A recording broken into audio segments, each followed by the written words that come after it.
This is 8.3, trigonometric integrals. So in this session, we'll learn how to integrate all the functions that involve trig. Okay, so the basic trig, sine, cosine, tangent, secant, etc. Now, when you're dealing with the trig functions, one thing we know is the trig functions might look very different, yet it's equivalent. Okay, so it's just because there are lots of identities, right? So we know sine squared plus cosine squared, it's gonna be 1, right? So when you see sine squared plus cosine squared, and you see 1, you don't know that they're the same. Or if you solve for it, sine squared is the same as 1 minus cosine squared. So the first thing you do when dealing with trig integrals is first you need to know the identities. Okay, so that those that we have learned long time ago, we will need most of the trig identities. Okay, and of course from count 1, we also need to know the antiderivatives of those basic trig functions, sine, secant, tangent, etc. Right? So he just quick review. Here's an integration formula first. If you want to find the integral of, for example, sine of x, right, so negative cosine. The antiderivative of cosine is sine, secant squared is tangent, because the derivative tangent is secant squared. And then secant times tangent will be secant, because the derivative secant is secant tangent. So the first 6 formula that you've seen here is antiderivative. Is just the result of the derivative of the first 6 derivative, right? So it's just the other direction, right? Derivative of sine, cosine, tangent, secant, cosecant, cotangent. So if you take the derivative, you got that, and so we have the one-to-one correspondence from derivative and antiderivative. Okay, so keep in mind. So this first 6. Now the next one here is the one that is we haven't seen in count 1. Maybe you seen it once or twice, but it's very important and very common. We're gonna actually put the I'm gonna box it here, the antiderivative of the secant. You see the antiderivative of secant? Okay. That one is we're gonna use that a lot here. So making sure that you know the antiderivative of the secant. Okay, the antiderivative of secant here is what? Natural log of secant plus tangent. Okay, so keep that in mind. Make sure you memorize the formula here, as we will need it a lot. We need that a lot. Okay, antiderivative of secant x is natural log of secant plus tangent. All right. So we get that down. The antiderivative of secant cube, I'm going to skip that one. Actually, this is a little bit tricky. We actually use the integration by part to do the right formula, but it's a way to review for the integration by parts. We're going to skip that. And the next tool that we will need is the trig identities. Trig identities. The first 3 here are the basic one. Okay, the basic identity, sine squared plus cosine squared is 1. Tangent squared plus 1 is secant squared, and cotangent squared plus 1 is cosecant squared. So make sure you memorize these 3. The next 2 identities are called the power reducing identities. So what it really does is it would give you if you or a way so you could reduce the power. If you don't want second power, that's equivalent to half 1 minus cosine 2x. Okay, so see this one over here, there's no more exponents. And in terms of integrating, you can integrate the right hand side, the left hand side you can't. Okay, this is sine x times sine x. Likewise, the cosine square is half of 1 plus cosine 2x. That reduce the power, and we prefer the right hand side more because you can integrate it term by term. Now, these two identities, by any means, you got to memorize them, or it's gonna haunt you. They'll haunt you for the rest of this semester. We're going to use that not just in this chapter and the following subsequent chapters as well. Lastly, the product of some identities. These are the three identities that we barely cover in the trigonometry class, but we're going to use them here. That's what I'm saying. It gives sine times cosine, sine A times cosine B is half of sine A minus B plus sine A plus B. Now, the nice thing about these identities is instead of multiplications, again, when you're trying to integrate, you don't want multiplications. It turns into a sum, okay, two terms, so you can integrate these two term by term, right? So the way I memorize it, or these identities is sine times cosine is sine plus sine. Cos times cos is cos plus cos. Okay, sine times sine is cosine minus cosine. So you see that the first is always the difference of the two arguments here, A minus B. The second one is the sum. And you always have a half in front. So I'm just trying to memorize that fact. Okay.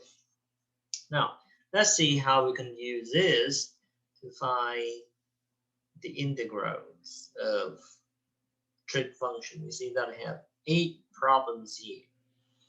1 through 8, you can have sine, cosine. You sometimes have tangent, secant, or you may have the sine, cosine. So the most important thing to keep in mind is when it comes to integrating trig functions, we have 6 basic functions, right?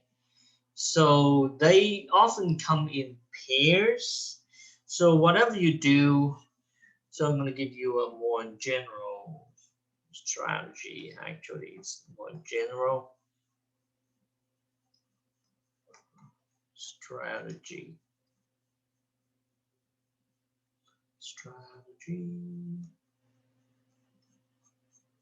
Here. So keep in mind that when you integrate with trig function, we will have actually only 2 techniques. Number 1 is we're going to use trig identity.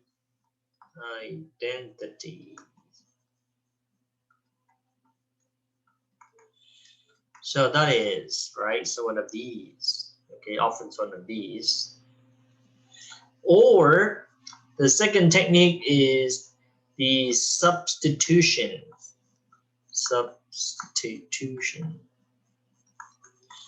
And we're looking at substitutions, then we're going to pay attention to the following.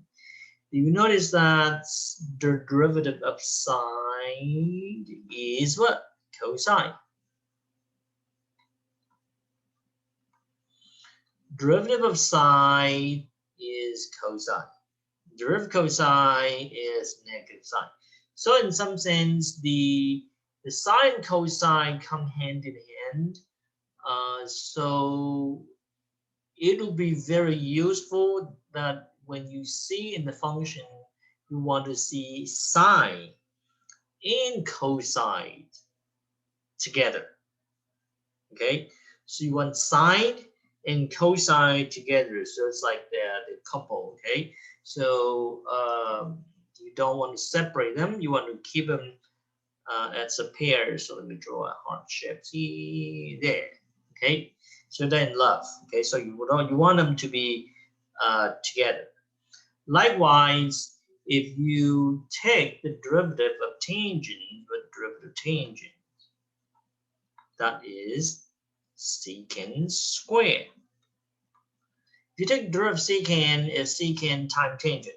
So tangent and secant again, they should go together. Okay, they go together. So by any means, when you see tangent, you want to convert so that the tangents and secant in the integral, we call it the integrand. And the two that are less likely to see, but the same idea is you want to have cotangent and cosecant together. Okay, so this like goes in pairs. All right, so if you look at the example, you see cosine and sine together, sine and cosine. If you only have one side, there's no cosine, a little bit, oh, it's a bit lonely and a bit harder to do. Sine cosine, that's good. Tangent secant, yes, tangent secant. Sine cosine. Now there'll be example where you don't have sine and cosine together. It's like you have sine tangent. So your goal is to rewrite so that you have tangent and cotangent as a tangent secant or sine and cosine. Right? So we're going to start out with the example where it's kind of straightforward. Let's look at number one here. Number one, we have cosine and sine together, right? So that's kind of prerequisite. We want that to be together, sine, cosine. Now, when you have sine and cosine, what would we do? Well, we use substitution because the derivative sine and cosine. So if you have decided to use substitution, okay, so here, now substitutions, you have two choices. In this case, because we have two functions, either sine and cosine, so you may want to let u be sine, or you want to let u be cosine. I'll pick one random. So let's say I let u be sine of x. U is sine of x. Then, as you can see, the derivative of sine is cosine of x dx. Now, for the substitutions, in order for the substitution technique to work, your integrand must have the derivative, which is the cosine x dx. And you can see here we have cosine x. So that kind of gives us the clue that this integral should work with substitutions, because I need to have cosine x, and I do have cosine x. In fact, I have cosine to the third. Right, so what I'm going to do is, let me rewrite the integrand as sine to the fourth times cosine to the third. Cosine to the third is the same as cosine square x times cosine x. Yeah, you see how I split that? Cosine square times cosine. It's cosine to the third. Now, the reason we want the cosines there is because the cosine x dx is the next step. It becomes du as I change variable. And when I change variable, you see the sine x is u. So when you change variables, you want everything in terms of u. So sine of x is u, of course, but how do you write cosine squared in terms of u? Now this is where the trig identities comes in. So you will use a trig identity to rewrite so that we have everything written in terms of sine, because sine will become like u. So how do you write cosine squared in terms of sine? Well, cosine square is 1 minus sine square. Remember, that's our trig identities. Cosine square is sine square plus sine square 1, or cosine square is 1 minus sine square. So you want to put it in terms of sine. And from here, you can see I'm ready to substitute because the cosine x dx now I know it's du. The rest is in terms of u, right? Sine is u. So that become a u to the fourth. That become a u square. And your integral now will be u to the fourth times 1 minus u squared du.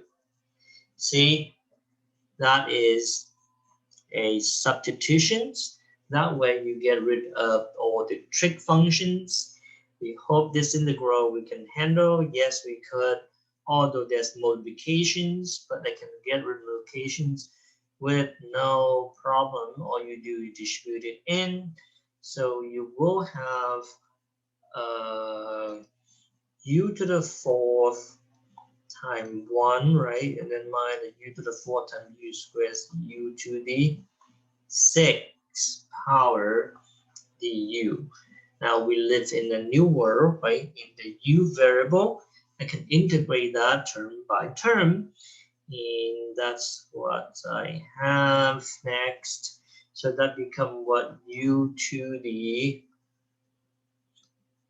5th over 5 minus u to the 7 over 7 plus c.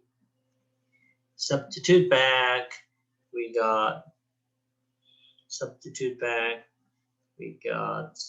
what you get sine. So you have sine to the 5th x over 5 minus sine to the 7 x over 7 plus c. Okay, and that is the answer for that problem. Okay, right. So you see that this is a very general technique that we will be using. Right. So that's number 1. Now, if you look at number 2, the number 2 here. Number two. Let's see what is the problem here. Number 2. We have the integral of sine to the 7 cosine to the 4th. Well, if I try, let me try this with the same techniques, right? So what is substitutions? I let u be sine of x, and then the derivative as before, right? It's a cosine x dx.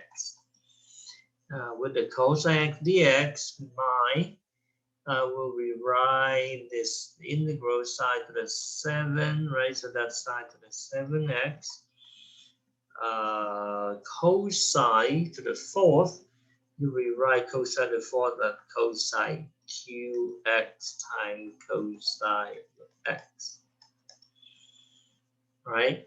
So again, you see that following the same strategy, cosine x dx, that becomes du. And that one will become a u. And so all you left to do is you're going to convert the cosine q, cosine to the 3rd power in terms of sine.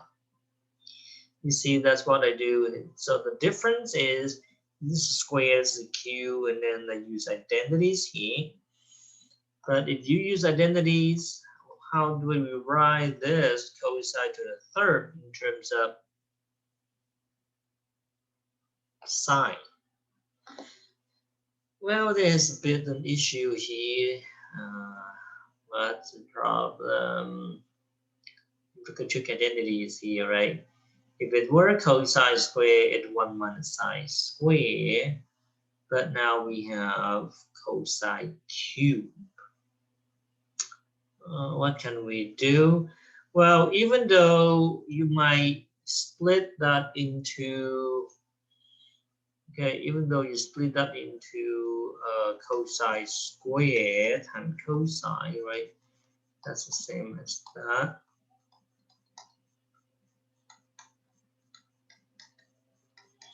So that way I have the formula for that, right? That's 1 minus sine square. But you still got stuck on that one. What are we going to do with the cosine of x? Where remember our goal. So that is du. So I want everything in terms of u or in terms of sine. So that one I can turn inside, but cosine x, what's in terms of sine? I cannot do it there. Okay, so that suggests that u beside x doesn't quite work here. Doesn't quite work. So let me cross that out, cross that out. So basically what I want to say is we got stuck here because I cannot convert the cosine to sine as we change variable to u, like number 1. So if that's the case, then what do we do, right? So you kind of hit reset button and go back to the beginning and switch the u instead of sine. You want u to be cosine, and oftentimes it works. Let u be cosine of x, and then the derivative of u is negative sine x dx. Now you can see this time your derivative is negative sine, and I do want negative sine x dx. So from here, your sine to the 7 need to be rewritten, right? So instead of sine to the 7, it's sine to the 6 times sine, right? So the 6 times sine, sine to the 7. I used to have the cosine to the 4th x here.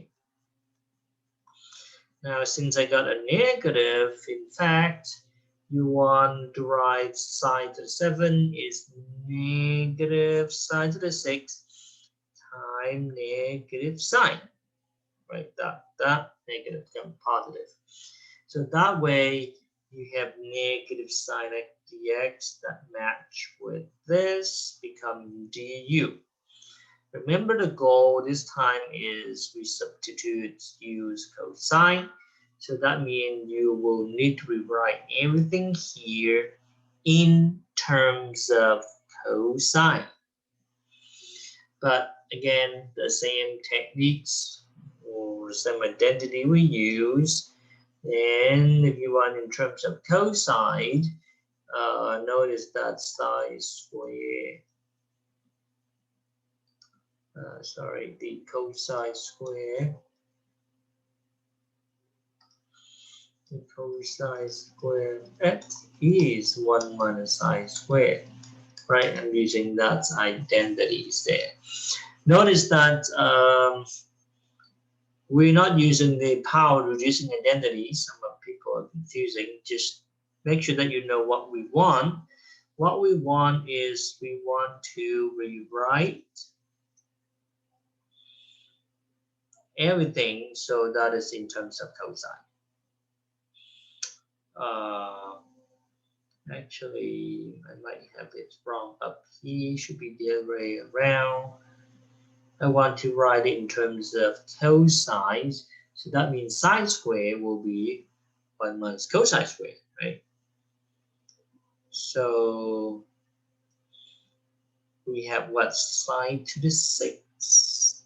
So with sine to the 6, that's not the problem when the power is even, because you could think of this as, let me take a negative out.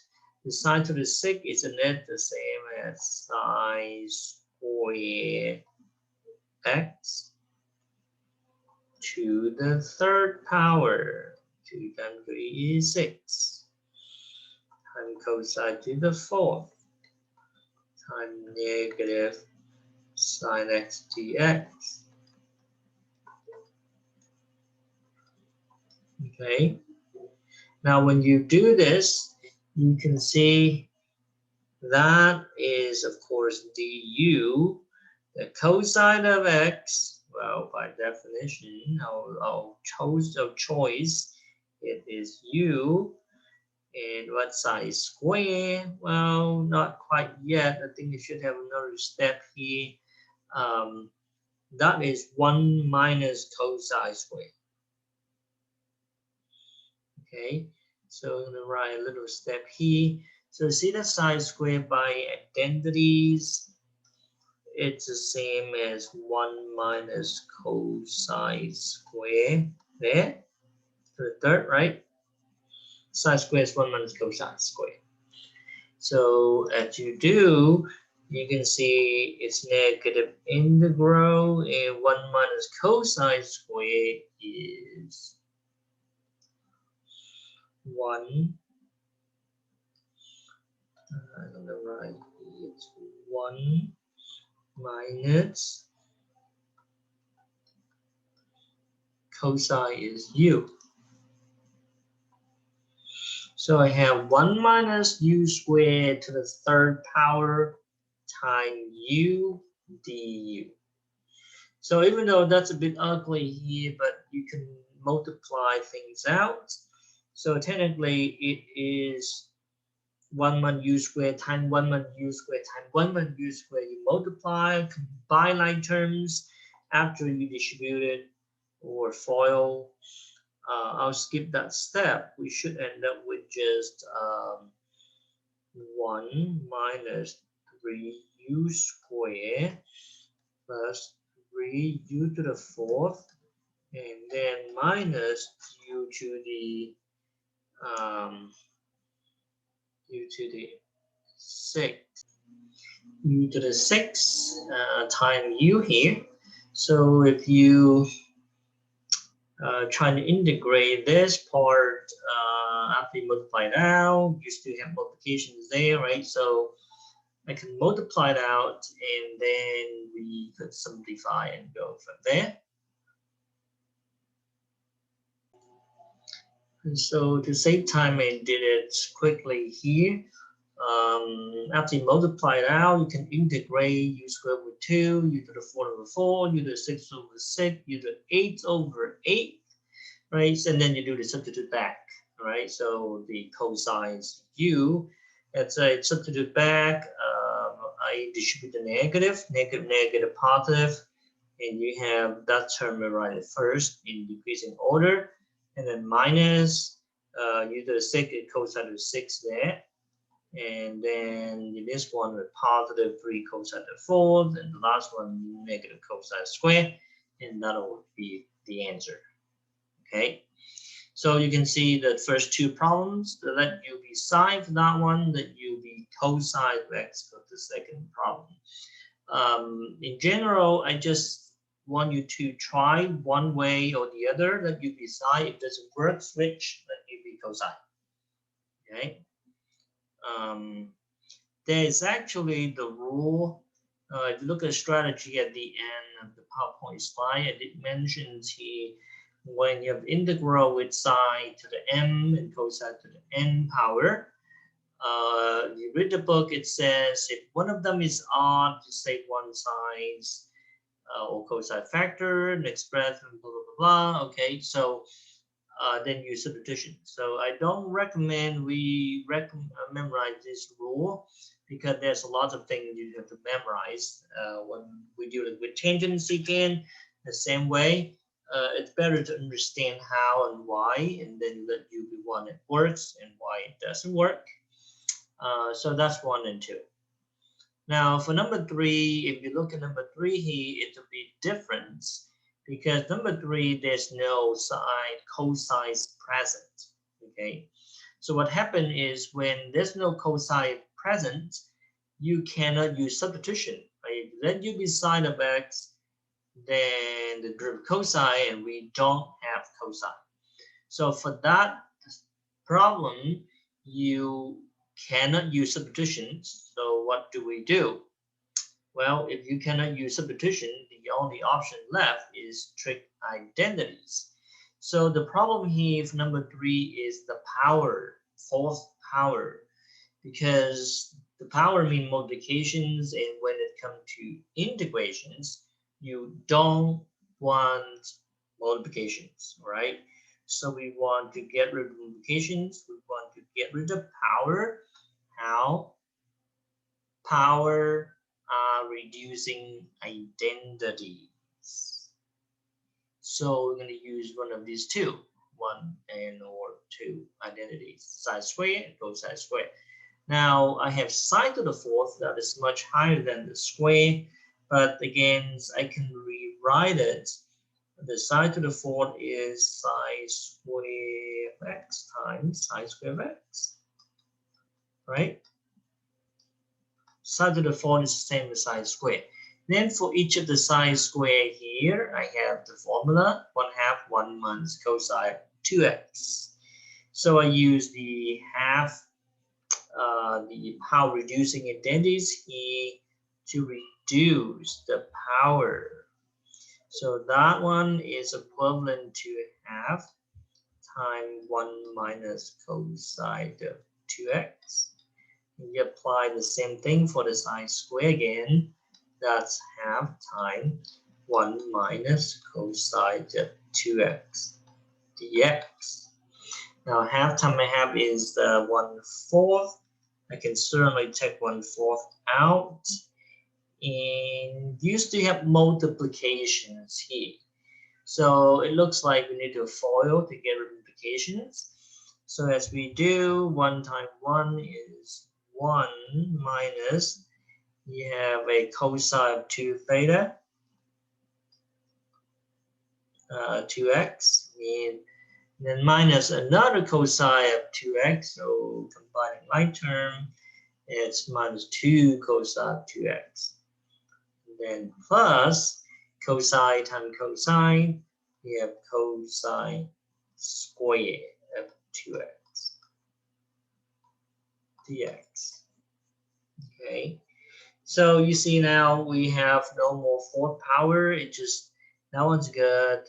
That one's good, just cosine of 2x, right? So that's not the exponent. And this is the one that we still have trouble because it's a cosine square. So to get rid of cosine square, we're going to use power reductions identity again for cosine square. It would be half 1 plus cosine 2x. Now keep in mind the identities here is cosine x is half 1 plus cosine 2 times x.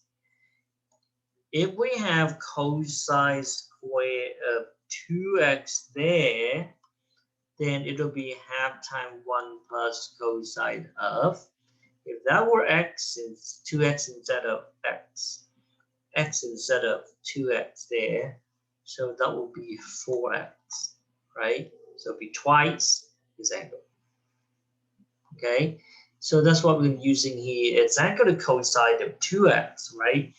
But then when you apply the identities, that is 1/4 integral 1 minus 2 cosine of 2x, and we write this plus 1/2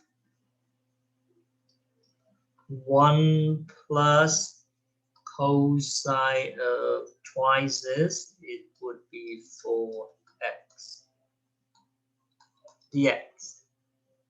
Right, so from here I'm ready to integrate. I can integrate. There's no more multiplications. So that's 1/4, right? The entire derivative of 1 x minus, what's the entire derivative cosine of 2x?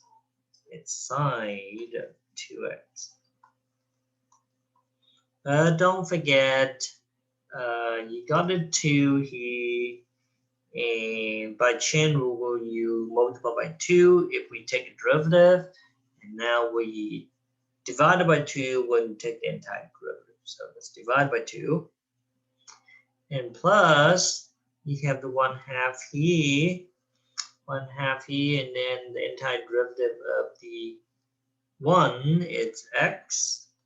The cosine of 4x, it is sine of 4x, right? Sine of 4x. Again, due to chain rule, you're going to have the 1/4 there. There's a 1/4 there. All right, so the whole thing plus constant. So in the end, I think it just a clean up here that cancel. And should I multiply or just leave it for now as 1/4 here? X minus, that was sine of 2x. And multiply now, that is 1/2 x plus I got 1/8 sine of 4x.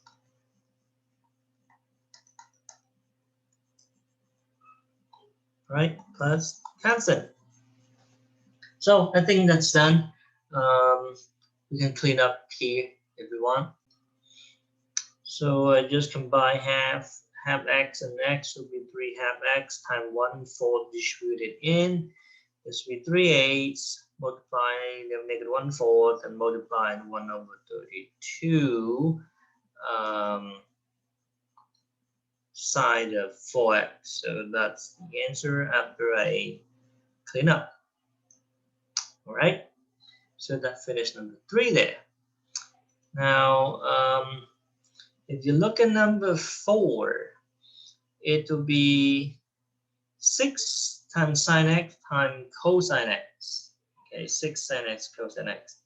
That one actually has 3 different ways to do. 3 different ways to do sine x cosine x here. So let me write number 4 down here. I think in one of the homework assignments, it'll be, you're going to see that problem there, 6 sine x cosine x. I'll just give you a hint there.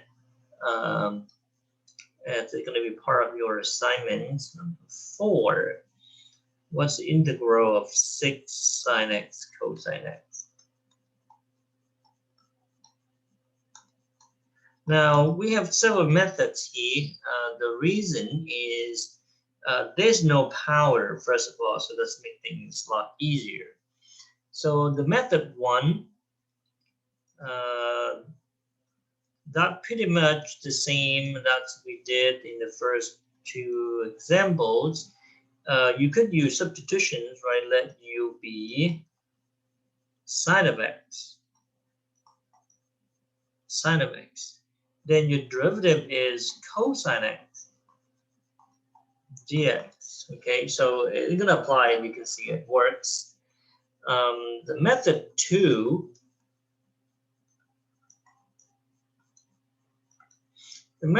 actually is similar. If you don't like the sine, you can let u be cosine of x. Then your derivative of u is negative sine of x dx. That still works because you have sine x dx, right? So you can modify, so we can still use substitution. So these two are substitution. Now the method 3. The method 3 using a different identities. Okay, it's a substitution we use identities. Now again, it just because the power is just 1, then you have sine times cosine, and we could use, you see that one here, sine A times cosine A, identities, product to some identities. So if you use product to some identities, we have sine times cosine is half sine plus sine. So here's how I do. Let's say take the 6 out, right? So it's going to be 6 integral. And then you have sine x times cosine x dx by the identities. the sine times cosine is half of sine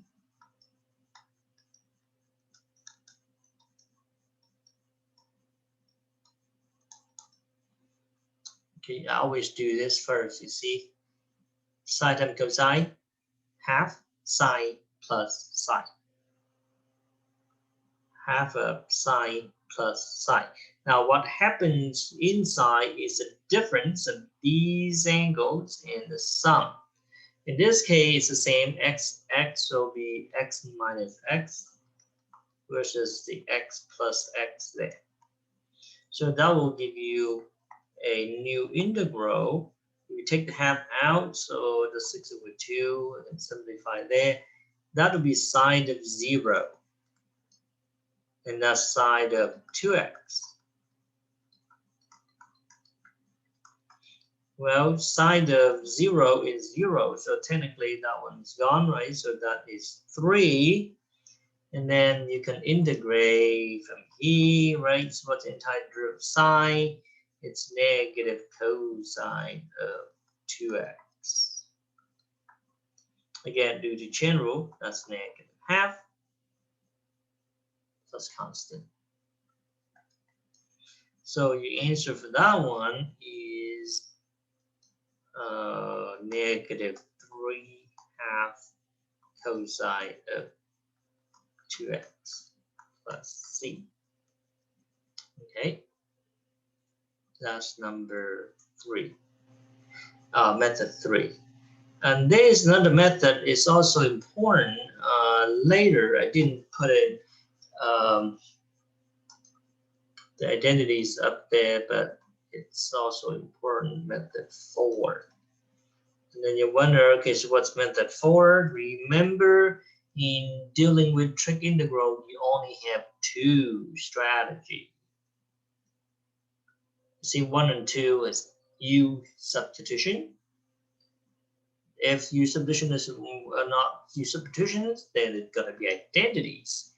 See here, number 3, use identities. Method 4, what else can do? Identities. It's just a different identities. Okay. So what is the identities here we can use? Recall. There is what we have, there's one that we call double angle identity. Okay, so the one that we're going to use is sine of 2 theta. See the double angle, 2 theta is 2 times sine of theta times cosine of theta. Okay. Cosine of theta. Right?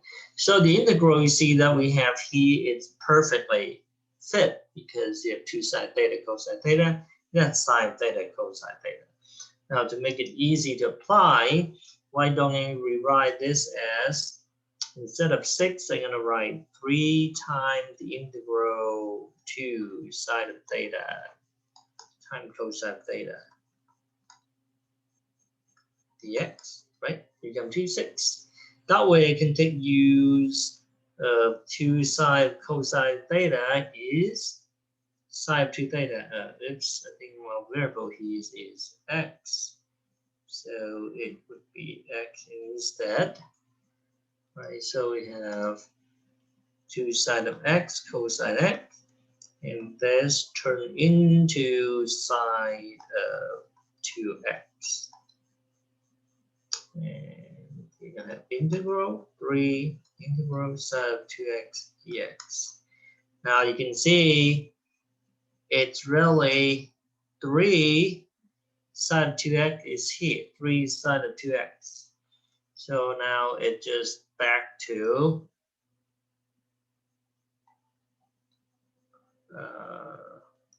this one here. So it'll be 3 times, and that's a negative 1/2 cosine of 2x. See? And so the answer, you see, that will be the same. That's -3/2 cosine of 2x plus c. Right, so that's an interesting example, and that finished the first part of trig integral.